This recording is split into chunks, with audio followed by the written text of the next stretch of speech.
తరలిపోయెను గగన వీధికి క్రాంతి తారా, పొంగి పొరలను పోరాటన కన్నీటి దారా. ఓ అక్షర యోధుడా, వాగ్గేయకారుడా, విప్లవరణ ధీరుడా, ప్రజా కళాకారుడా. ఓ అక్షర యోధుడా, వాగ్గేయకారుడా. నేను 16 సంవత్సరాలుగా నేను విజయనగరంలో ఉన్నప్పటి నుంచి సాధన చూస్తున్నాను. ఆయన పాట పాడుతుంటే చూపించేశాను, ఆయన పాటలు చెప్తుంటే రాశాను. ఏమైనా తప్పులు ఉన్నాయా అని అడిగాడు ఆ రోజు. ఏం చెప్తాడు దానికి? ఆ తర్వాత తప్పు కాదు నాకు అర్థం అవ్వలేదు అన్నాను. నాకు అర్థం అవ్వలేదంటే దాన్ని విడమర్చి ఆ పదాల యొక్క అర్థాలు చెప్పాడు ఆయన ఓ పాటకి. ఇక్కడే నేను ఇక్కడ కీబోర్డ్ వాయిస్తున్నా, అక్కడ కూర్చొని కన్నీళ్ళు పట్టుకొని మన అందరూ ఉన్నాం, రికార్డింగ్ కూడా చేసాం పాట. అయితే ఆయన కళ్ళే కనిపించవు కాదండి, ఆ బ్రెయిన్ ఎంత జ్ఞాపక శక్తి కెపాసిటీ అంటే ఎప్పుడో రాసిన పాట కూడా ఇప్పుడు చెప్పని చెప్తారు ఆయన. అప్పుడు ఎలా రాశాను, ఏ సందర్భంలో రాశాను, అప్పుడు నా చుట్టుపక్కల అవలంబించమని కూడా తెలుగుతున్నాను. అంత పేదరికం. ఆ దేవుడు ఎందులో మరి కళ్ళు ఇవ్వలేదు కానీ ఆయన రావాల్సిన నా అభివృద్ధి అంటే నేనైతే ఏదో చిన్నపిల్లలుగా మాట్లాడానండి. ఆయన కానీ ఏదో ఒక ఫీల్డ్లో ఉండుంటే పెద్ద పెద్ద ఈ వాటికే భారతరత్న రేంజ్లోకి వెళ్ళాలి. 19 భూషణలో ఆయన దగ్గర ఎందుకు పనికిరావు? అంత మేధావి, అంత మంచి పాటలు రాశాడు. రికగ్నైజ్ చేసేవాడు. ఎలాగా అంటే తలుపు తీసి నడుచుకొని వస్తే వర్కమోర్ వచ్చేవాడు, చెప్పేసేవాడు. అప్పటికే తలుపు తీసుకొని వచ్చే వర్కమోర్ వచ్చేవాడు దాని కూర్చోండి. అవి ఎవరో సత్యనారాయణ గారు ఉన్నారు, ఏమో డ్యూటీ టైం అయిపోయి వెళ్ళిపోతున్నాను. మరి ఆయనకి అలాగే అర్థమైందో, మాటలు పెట్టి అర్థమైందో ఏమో తెలియదు కానీ ఎక్కడికి వెళ్ళిపోతే వచ్చి కూడా అయిపోతలే ఉండాలి సార్ అట్లా. ఆయన ఏమో మధ్యాహ్నం భోజనం అలాగే అంటున్నారు, ఆయన భోజనం ఏర్పాటు చేయలేదు. అలాగే చాలా పాటలు రాశారు. కానీ నా అదృష్టం అయితే ఇలాంటి ఆయన బుర్రలో ఒక డిక్షనరీ ఉంటుందండి. ఎంత పెద్ద డిక్షనరీ పనికిరావు, అన్ని పదాలు ఉంటాయి. ఒక మనం అనుకుంటాం ఈ ఏదైనా అంటే మనకు కూడా వాళ్ళ అభిప్రాయం ఉంటుంది, మనం కూడా కొంచెం పాటించుకున్నాను లేకపోతే మాట్లాడను మనకు వస్తాయి ఒక సిచ్యువేషన్ చెప్పగానే. చాలా ఇన్సార్ అంటే ఆయన చెప్పిన పదాలకి మనకి కొత్త ఉండదు. మనం మామూలుగా రాస్తాం. జ్యోతిరావు పూలే పాట రాసినప్పుడు చాలా ఉన్నారు, మామూలుగా అనుకున్నాం అంతే. దేవస్తంభాన్ని రాశారు బయట ఎత్తిగానే. అంటే దేవస్తంభం అంటే ఆ రోజుల్లో వీడి మధ్యలో ఉంటే మొత్తం నడాలంటే ఆయన ఇల్లు చూపుగా నడడం లేదు. అలాంటి పాఠాలు రాశారు. మళ్ళీ వసంతరావు గారు రిటైర్ అయిపోయినప్పుడు, డిసిహెచ్ గారు రిటైర్ అయిపోయినప్పుడు పాటలు సగం మందికి ఆయన రాసేది. అది కూడా ఎలా రాసేవారు? ఆయనతో ఏదో ఉన్న అనుభవం, అంత పరిచయం అవ్వచ్చు, లేకపోతే మనం ఏం చెప్పకుండా రాసేవారు. అది గ్రేట్నెస్. నేను చాలా పాటలు ఆశ్చర్యపోయారు అన్నమాట. ఎలా రాశారు మీరు, తెలుసా ఆయన చెప్తారా స్టోరీ అంటే రాసుకొని ఏమి చెప్పలేదంటే పేరు కూడా చేశారు, అలాగే చేసి మా అమ్మలు చెప్పాను. కానీ ఆయన చాలా బాగా రాశారు, వర్ణించి సార్. అంత మంచి మేధావి, గొప్ప రచయిత. కానీ నాకున్న అనుభవం చాలా మంది చూసుకుంటాం కూడా, ఉన్నవారిలో ది బెస్ట్ అన్నమాట. మన విప్లవ పంటలో ఎవరైనా వస్తున్న పాట కానీ ఏ రకమైన పాట రాయగలరు. కానీ ఆయన ఎలా కొనుక్కోవడం ఆయనతో మాకు అనుకోవడం మనకు చాలా గొప్పది. ఎందుకంటే కూర్చోబెట్టి చేయించి బాబు ఇలా చేయాలని చాలా సలహాలు ఇచ్చి అలాగా ఉన్నానని చెప్పానమాట. నాకు అంటే నేను పాటించమని ఆయన చెప్పడం గొప్పతనం. ఎందుకంటే ఆయన ఆ సిచ్యువేషన్లో నేను చాలా బిజీగా ఉన్నాను. ఏదో పాట చేసేయాలి, ఏదో 4 పాటలు అయిపోవాలంటే కూర్చోబెట్టి ఒక పాట నేను 25 సార్లు పాటించాను ఆయనతో. ఎందుకు పాటించారు రా బాబు అనిపించింది అనమాట. కానీ ఇసుగు లేకుండా అలాగే పాడాడు. ఆ పాట 6 సార్లు పాట వల్ల పదాలు మారిపోయి పాట స్టైల్ మారిపోయింది, కొత్త పాట తయారైంది చివరికి. ఆ తర్వాత ఎప్పుడు వచ్చినా పలకరించడం అది అలాంటి వాళ్ళు గుర్తించుకోవడం మా అదృష్టం. అలాంటి వాళ్ళు ఇంకొన్ని రోజులు ఉంటే మా ఉద్యమానికి మాకు మంచి అవకాశం ఉంటుంది. అవకాశం ఇప్పుడు మనకి అవసరం. ఆ కొత్త పాటలు కావాలి. ఇప్పుడు ఎవరు రాస్తారా బాబు అన్నట్టు ఉన్న పరిస్థితి చాలా బాధాకరం. మాకు చాలా ఎక్కువ మీ అందరికీ మామూలు మనిషిగానే రోజు, కానీ మా ఉద్యమానికి కాకుండా మా యొక్క మేము చేసే పనులు కూడా చాలా పెద్ద లోటు. సోమన్ రాజు గారికి, సత్యనారాయణ గారికి, రాంబాబుకి, గౌరీ శంకర్కి, భాస్కర్ గారికి, ఈ అందరికీ చాలా లోటు అన్నమాట. అంత బాగా ఎక్కువ ఉన్నాం ఆత్మతో. దేవుడు అతనికి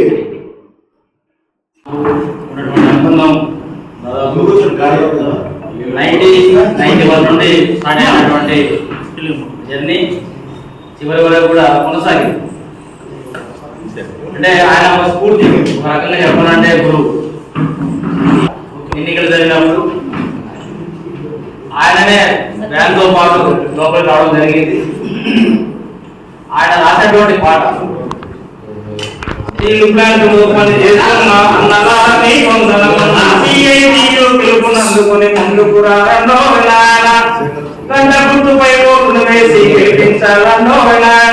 అటువంటి ఒక అద్భుతమైనటువంటి స్టీల్ ప్లాంట్ గెలుపులు అంతేకాదు కార్మికుల గురించి అద్భుతంగా వేయాలి. ఊళ్ళో కరివేపాకు కాదుల కార్మికుడు, దేశాన్ని ప్రగతికి నడిపిన అభినవ నాయకుడు. ఎంత గొప్ప అర్థం అండి.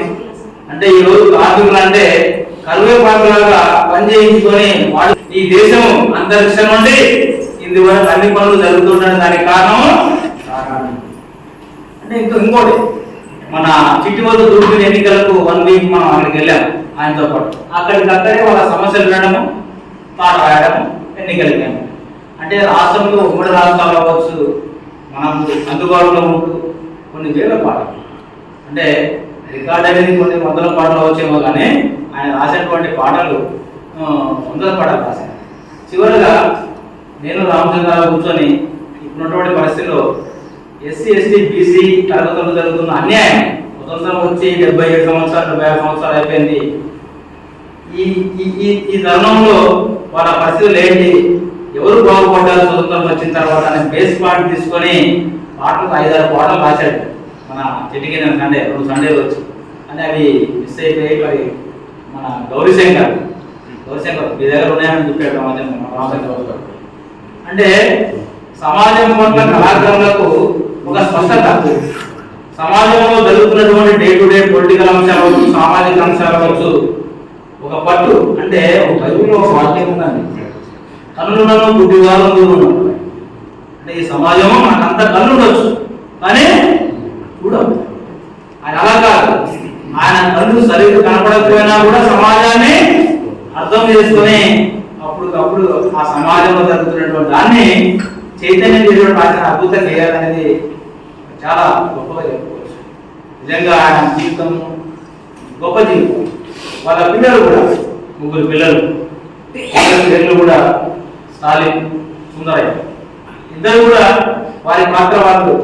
అంటే ఒకరు సాఫ్ట్వేర్ రంగంలో మంచి పొజిషన్లో ఉండి ఆర్థికంగా స్థిరపడి కుటుంబానికి అండదండలుగా ఉన్నారు. అలాగే స్టాలిన్ గారు అంటే ఒక రకంగా విశాఖపట్నం మొత్తం ప్రజాంగంలో బ్యాక్ బోన్ గా ఉంటూ ఆయన ఉండి పనిచేసేటువంటి సమాజంకి అప్పచెప్పేటువంటి ప్రక్రియ చాలా మంది చేయరు.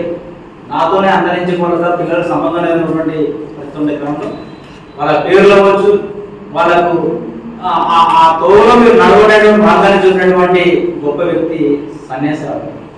మరి ఇలాంటి గొప్ప వ్యక్తి స్మరించుకోవడం అంటే కళాకారులుగా నిజంగా నాడు నేడు. ఆ రోజు మతోన్మాదం మీద 90s లో బాబ్రీ మసీదుని కూర్చున్నప్పుడు ముంచుకొస్తుంది మతోన్మాద గండం, ముందుకు వచ్చి ఆపండి అందరికీ దండం అనేటువంటి ఊరు పాటలతో మనం తిరిగాం. ఆ ఆ రోజుల్లో సమాజము వెనక్కి వెళ్తుంటది. కాబట్టి ఈ సందర్భంగా ఆయనకు నిజమైన నివాళి ఆయన ఏదైతే మార్గాన్ని చూపాడు ఆయన స్ఫూర్తి తీసుకోవాలి. టైం అండ్ టైం ఒక సిస్టాన్ని మనం డెవలప్ చేసుకుంటే నిజంగా ఆయన ఆత్మని చాలా మంది అంటారు కదా, ఆత్మ. కాబట్టి ఆ దిశగా మీరందరూ కూడా కళకు ప్రత్యక్షంగా పరోక్షంగా మద్దతు ఇస్తూ ముందు నడిపించాలని తెలియజేస్తూ నాకు అవగాహన ఇచ్చే మీ అందరికీ ధన్యవాదాలు. నేను 88 మన సిఐటి వచ్చి వాళ్ళు ఉన్నప్పుడు మొట్టమొదటి మనకి ఎలక్షన్స్ వచ్చినాయి. సన్యాసరావు గారు మన ఫస్ట్ హాఫ్ మేము 4 10 మంది అంతకన్నా మాకు ఇందులో వచ్చిన వాళ్ళు సగం మంది ఉండేవాళ్ళం. ఆయన మంది కూడా లేదు. ఆయన బ్రహ్మాండంగా పాటలు పాడి పెద్ద సౌండ్తో పాటలు పాడేస్తున్నాడు. మేము భయపడిపోతాం, ఎవరు వచ్చుకుంటే అసలు ఎవరు వచ్చి నేను భయపడుతున్నాను. నేను భయపడలేదు. మన రామారావు గారు అదే కనపడదయ్యా, ఆయన పాటనే ఉంటాడు రామారావు. మన సిఐటి ఉద్యోగం ఎక్కడ ఉంటారు, సన్యాసరావు గారు అక్కడ ఉన్నారు. సన్యాసరావు గారు 2 రాష్ట్రాల్లో కూడా బాగా మన తాలూకా ప్రజా కళాకారులు తయారు చేయడం కానీ పెద్దలు ఇటువంటి వాళ్ళందరితో కూడా కలిసి నేను ఫోటోలు చూసిన ఈ మధ్య టీవీలో కొన్ని బ్యానర్లో చూసి నేను కూడా అందులో ఉన్నాడు. అక్కడ పాటలు ప్రోగ్రామ్స్ అయినప్పుడు కూడా ఇది కూడా ప్రోగ్రామ్స్లో ఉన్నారు. కాబట్టి సన్యాసరావు లాంటి వ్యక్తులు మన యూనియన్ కానీ మన ఆర్గనైజేషన్ కానీ చాలా కళ్ళుడు చాలా మంది ఆర్గనైజేషన్ పనిచేయడం, కానీ కళ్ళు లేకపోయినప్పుడు కూడా మన కుటుంబాన్ని సైతం మన ఆర్గనైజేషన్లో పనిచేయడం కానీ ఇటువంటి ఆర్గనైజేషన్లో సుదీర్ఘంగా పనిచేయడం అనేది కూడా అది ఒక కళ. అంత కమిట్మెంట్ ఉంటే కానీ మనం పనిచేయదు. కాబట్టి ఏంటంటే ఇటువంటి మహానుభావుడుగా మనం చెప్పుకోవచ్చు. కాబట్టి కల్మషం లేదు. పార్టీ అంటే అతనికి అమితమైనటువంటి ప్రేమ. కార్మిక ప్రజలు కానీ, కార్మిక సంఘాలు కానీ, లేకపోతే కార్మికులు కానీ ఆయన డ్యూటీలను కూడా నిరంతరం పాటలు రాయడం, అక్కడికక్కడ తయారు చేయడం, ఆ డ్యూటీలోనే ఆయన ఒక లైబ్రరీగా తయారు చేయడం చాలా విన్నాం. అందుకోసం సన్యాసరావు గారు లేకపోతే ఈ అబ్బాయి నాకు తెలుసు మన పెద్ద లక్ష్మణితో బ్రహ్మాండంగా పాడడం, డ్యాన్స్ చేయడం ఏడబ్బాయి అయిపోతే నాకు తెలియదు సాగుతుంది. ఈ రోజు మనం సన్యాసరావు అబ్బాయి మామూలుగా మన జనగా కళాకారుడు సన్యాసరావు ఏదైనా ఈ అబ్బాయి కూడా బాగా మన విశాఖ జిల్లాలో మనం చాలా కార్యక్రమాలు చేస్తున్నప్పుడు ఈయన టీం లీడర్గా ఒక టీం మేనేజ్ చేస్తున్నాం. కళాకారులు అంటే మనం ఎన్నో ఉపన్యాసాలు చెప్పినప్పుడు కూడా కళా కాసు కోసం కాదు, కళా ప్రజల కోసం చెప్పినటువంటి సన్యాసరావు గారు లాంటి వ్యక్తులకి మనం నివాళులర్పించడం అనేది చాలా మాకు ఈ అవకాశం మీ అందరూ కూడా అటువంటి మహానుభావుడు మాట్లాడిన మీ అందరూ కూడా ధన్యవాదాలు. నాకు తెలిసినప్పుడు నాన్నగారు వెనకాల ఫాలో అవడం అలవాటు అయిపోయింది. నాన్నగారు తన కనపడదు, నేను తీసుకెళ్ళాలి కన్ఫామ్గా. ఎంత కమిట్మెంట్ అంటే రాత్రి 12 అయినా సరే లేపు పాట వచ్చింది రాయాలని. ఒకవేళ నేను లేకపోయినా పక్క వాళ్ళు లేపి రాయించుకుంటేవారు. అలా రాత్రి పాటలు చాలా ఉన్నాయి. ఇంకా చిన్నప్పటి నుండి ఆయన తిరగడం వల్ల నాకు అది అలవాటు అయింది. అందుకే ఇంక ఏ పక్కకి వెళ్లకుండా ఇంకా నాన్నతోనే ప్రయాణం చేయడం, ఇంకా ఆ వరుసలో ఉండిపోయాను. రాజమండ్రి కళాకారుడిగా నేను గర్వంగా చెప్పుకుంటాను. ఇందులో ఉన్నందుకు బయట మనం చూస్తున్న ఎవరైతే యూత్ ఉన్నారో వాళ్ళందరూ ఎలా ఉన్నారంటే ఇంకా అంత ఇందులో ఉండవాటి బట్టే మనకి ఈ దానికి మనకి తేడా తెలిసింది. బయట యూత్ పాడైపోవడం అన్నీ ఉంటుంది. నాకు అలా తర్వాత లేకుండా నీట్గా ఉంది. నన్ను చూసిన వాళ్ళు ఇందులో ఉండబట్టి ఇలా ఉన్నాడు అని అనుకుంటారు. నా ఫ్రెండ్స్ మ్యాక్సిమం అందరూ అలాగే అనుకుంటారు. నన్ను ఎప్పుడు మామూలుగా చూడరు. ఇది సిపిఎం మోడల్ లాగే ఉంటారు. అది ఏం తెలియదు. ఆ చిన్నప్పుడు నాన్న పెంచిన విధానం అలాగే అలవాటైంది. ఇప్పటికీ అలాగే ఉండాలి. పట్టినంత అలా ఉండాలని కోరుకుంటాను. 82, 83లో బిహెచ్పిలో అప్రెంటిస్ చేశాను. అప్పటికి ఈయన బిహెచ్పి ఎంప్లాయ్. అప్పటికే ఆయన కళ్ళు ఇబ్బందుతో ఆయన డ్యూటీకి వచ్చి నాకు అక్కడ ఉండే ఓన్లీ ఎంప్లాయ్. ఎందుకంటే ఈయన నడుచుకుంటే ఎవరో బుధం మీద తీయేసి ప్లాంట్లోకి బిహెచ్పిలో లోపలికి వెహికల్స్ ఎలా చేయరు. గేట్ బయట వెహికల్ పెట్టుకుని లోపలికి నడిచి వెళ్ళరు. అది ఎంప్లాయీగానే నాకు అయినప్పుడు తెలుసుకుంటారు. పరిచయమే నాకు. స్టీల్ ప్లాంట్లో జాయిన్ అయిన తర్వాత 91 తర్వాత మన యూనియన్ స్టీల్ ప్లాంట్లో నడిపిన అన్ని పోరాట కార్యక్రమాల్లో కూడా ఆయన తాలూకా పాటో లేదా ఆయన పాత్ర లేకుండా మాత్రం మన పోరాటం అన్నది ఏమీ లేదు. ఎన్నికల్లో మనం పోటీ చేసిన దగ్గర నుంచి మనం బిఏఎఫ్ పోరాటం దగ్గర నుంచి ఏ పోరాటం చూసినా ప్రతి ప్రతి పోరాటంలో కూడా ఆయన తాలూకా పాట లేకుండా మనం ఎక్కడ పోరాటంలో పరిష్కారం లేదు. ఆయన మన ఇక్కడ చివర రూమ్లో కూర్చుని పేపర్లో రూమ్లో కూర్చుని ఎవరన్నా వస్తే ఎవరన్నా అడిగితే ఇలా చెప్తే అయితే కూర్చోండి కొద్దిగా ఇది రాయండి ఆయన అలా కాకుండా ఏదో ఒక అంశం గుర్తు వచ్చిన వల్ల చెప్తుంటే ఎవరు ఉంటే ఎవరు వచ్చారు ఆయన వచ్చేలేదంగా అంటే సమానం ఆయన పాడుతుంటే మనం రాసిన తర్వాత ఆయన బాడీలు పెట్టే పరిస్థితి ఇప్పుడున్న ప్రభుత్వ సంస్థల మీద ఉన్న థ్రెట్ నాకు తెలిసి విశాఖపట్నం స్టీల్ ప్లాంట్లో ప్రతి ప్రభుత్వ రంగ సంస్థలుగా పోరాటాల్లో ఆయన పాటలన్నీ రాసిన పరిస్థితులు.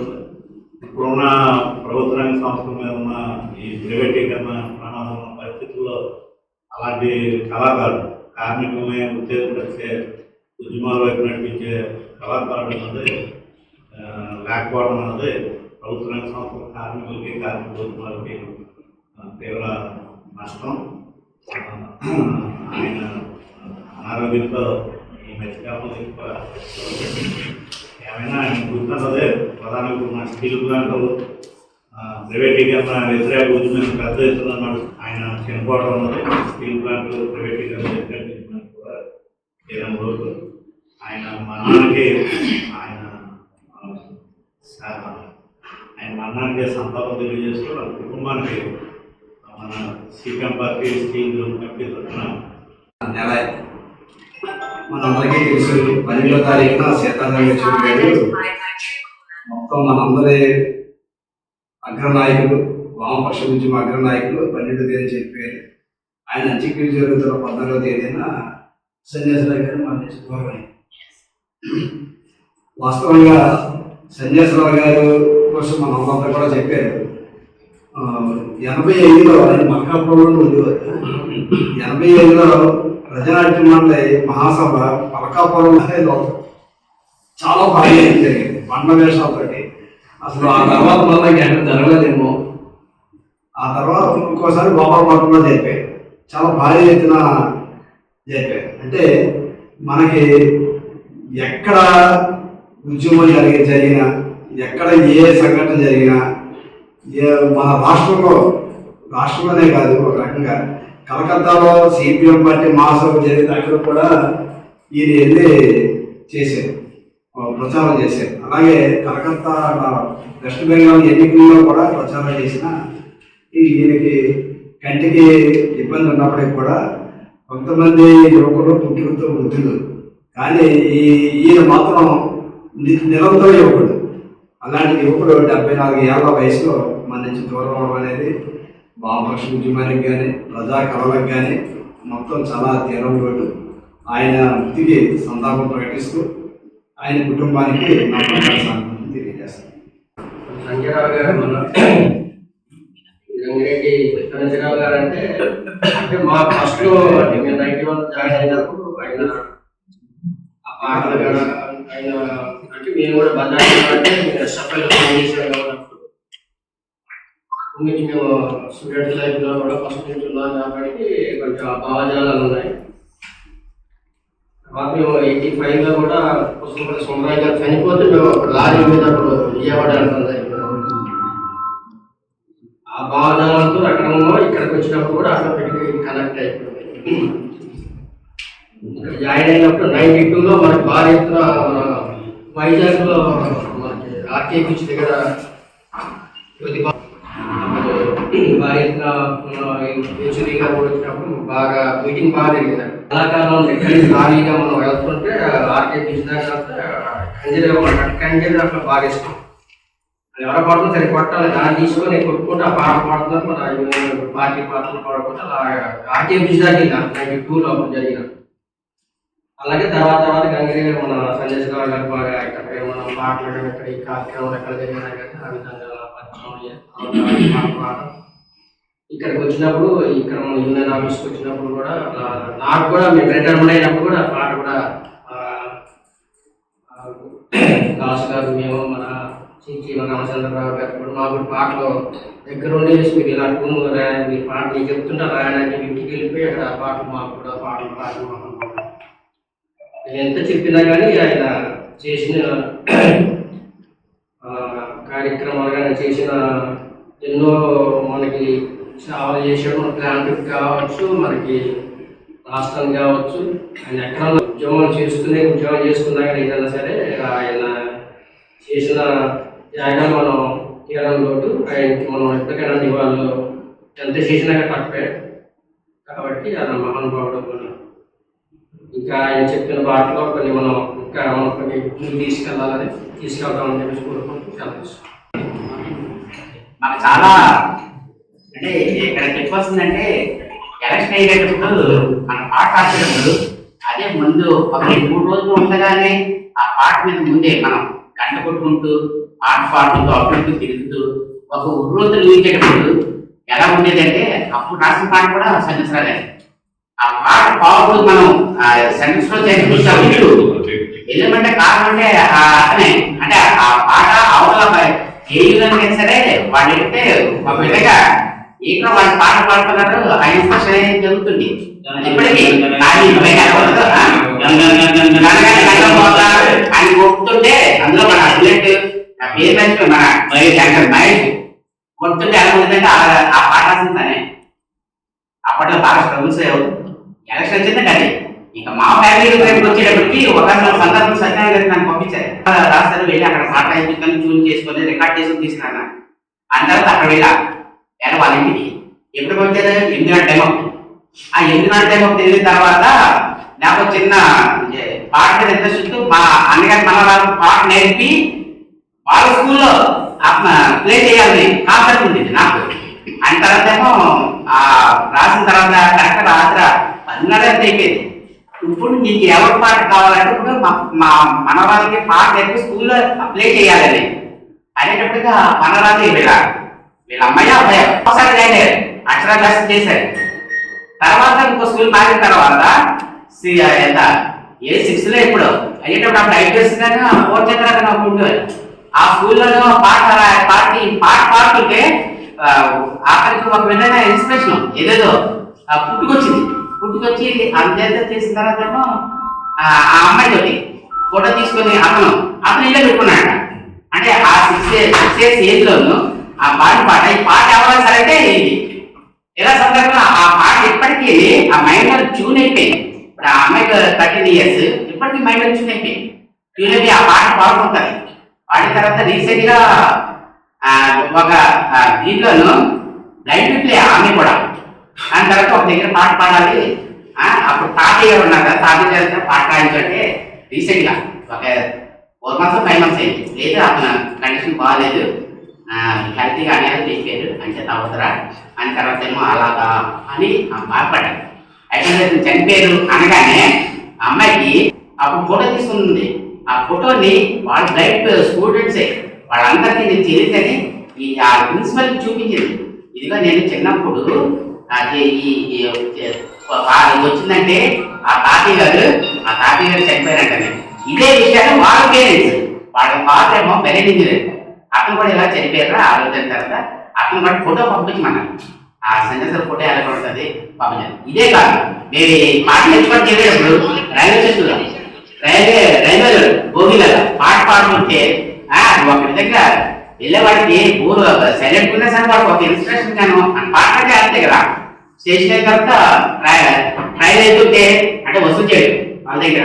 అప్పుడు కూడా నాకు అక్కడ అంటుకోవడానే కాదు ఆ భావాలు ఆ పాటలు నేర్చుకొని ఇప్పటికీ పాట కావాలని అందరూ పాపలాగా కోరస్కే ఫాలో అవుతున్నాను. అంటే అలాంటి ఇన్స్పిరేషన్ ఇప్పటికీ అంచేత అలాంటి వ్యక్తిని మనం పోగొట్టుకోవడం అంటే సహజవాది కామన్. అంచేత మా ఫ్యామిలీ అందరి తరఫున వాళ్ళ ఫ్యామిలీకి ప్రకటన సంతానం చేసేసి అవకాశం ఇస్తున్నాను. గౌరీ శంకర్ ఉంటే పర్లేదు, గౌరీ శంకర్ రాసుకోడు. గౌరీ శంకర్ లేని పక్షంలో నాకు ఫోన్ చేసి రమ్మని నా షిఫ్ట్లు బట్టి వచ్చేవాడిని. ఆ విధంగా నేను కొన్ని పాటలు ఆయన చెప్పడం నేను రాయడం జరిగింది. నేను అది చాలా ఇష్టపడేవాడు. అయితే ఆయన మన వాళ్ళంతా చెప్పినట్టుగా ఒక కేవీపీఎస్ ఏపీజీఎస్ఏ కాదు, ఒక యూనియనే కాదు, ఎవరైనా రిటైర్ అయినప్పుడు కూడా ఇలాగ ఫలానా వ్యక్తి రిటైర్ ఎక్కడ అడుగుతాడని ఆ బయోడేటా తీస్తే వాళ్ళ ఆయన కోసం రాసేవాడు. తర్వాత ఒక మనిషి ఇలా చనిపోయాడు అని 2-3 సార్లు దాసుగా తీసుకెళ్ళాను. నేను అలా రాసేవాడిని. సార్ ఇలా సువర్ణరాజు అని చక్కగా పిలిచేవాడు నన్ను. చాలా ఇష్టపడేవాడు. ఈ అన్ని విధాలు రాసేవాడు. అదే కాకుండా ఈ రోజు కూడా జ్యోతిరావు పూలే గారు పాట ఎక్కడైనా పాట రావంటే ఆయన రాసిందే. ఇంకా వేరే వాళ్ళు ఎవరు కూడా జ్యోతిరావు పూలే గారి పాట రాయలేదు. అదేవిధంగా అదే నడుస్తుంది ఇప్పుడు కూడా. నాకు అంతకన్నా పాటలేదు అసలు అని అనేక రకమైన పాటలు పాడారు. అలాగే మన సిఐటికి సంబంధించి వర్ధిల్లాలి వర్ధిల్లాలి సిఐటియు సంఘం ఎప్పుడు, వర్ధిల్లాలి వర్ధిల్లాలి సిఐటియు సంఘం ఎప్పుడు, భారతదేశ స్థాపిత వర్గము హక్కుల కైగోడే శక్తి, ఐక్యకాంగోద్యమాలకు అండదండలిచ్చే శక్తి, వర్ధిల్లాలి అవుతులే మన జీవిత చిత్రం, జాతికి వెలుగును పంచే మన జీవపథం, జోడిగా అవుతులే మన జీవిత చిత్రం, జాతికి వెలుగును పంచే మన జీవపథం, అడుగు అడుగునా పలుకు తీరునా ప్రమాద గీతం, అనాదికాలపు ఆదివర్గంపై ఎగసిన గర్వం, జోడిగా అవుతులే మన జీవిత చిత్రం, జాతికి వెలుగును పంచే మన జీవపథం,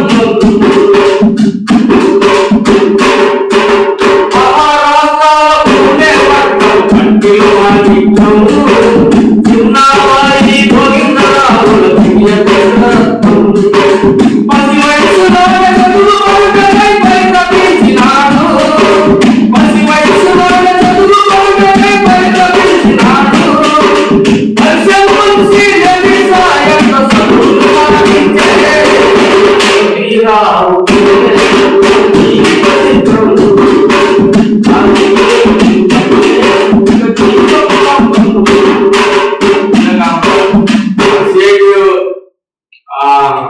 వాళ్ళు కొత్తగా జాయిన్ అయ్యేలాగా, కొత్త కుర్రోడికి పాడేలాగా ఎక్కువ అనేకమైన పాటలు రాసాడు. అందులో ఒక పాట సిఐటియు సంఘం మనలను పిలిచింది,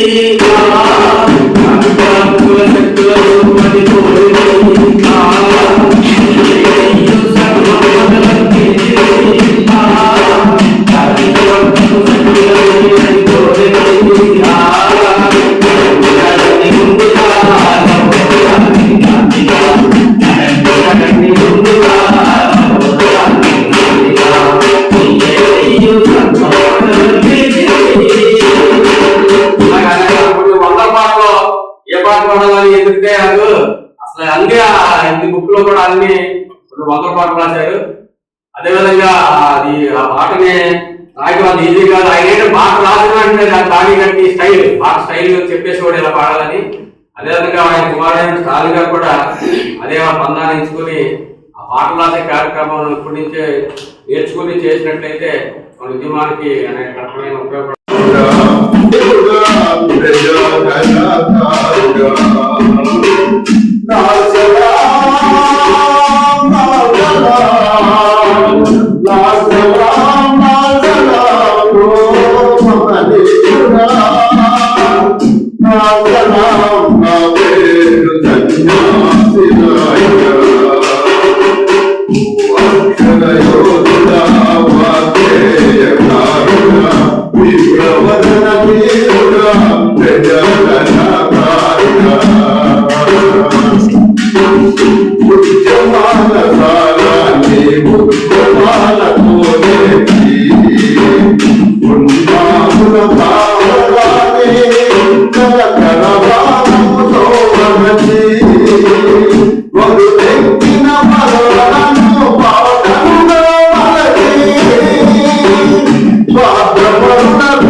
Thank you.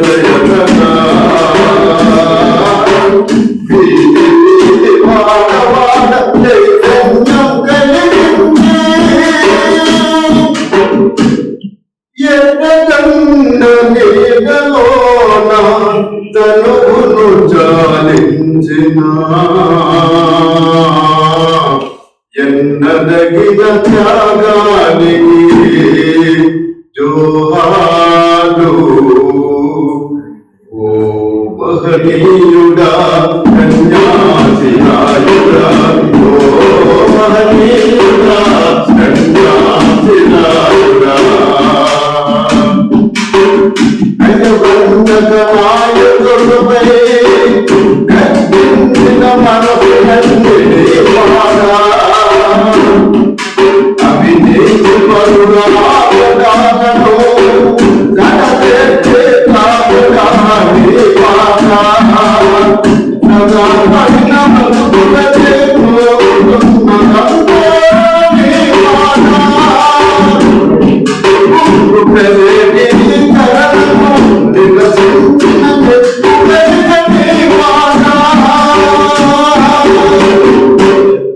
నీ గలము గబోయినా నీ తనువు రాలిపోయినా నీ గలము రగిలించిన అగ్నిగారాగిపోదులే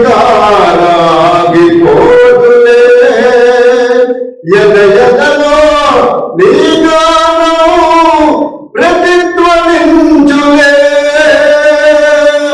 జోహార్ సన్యాసరాయుడా,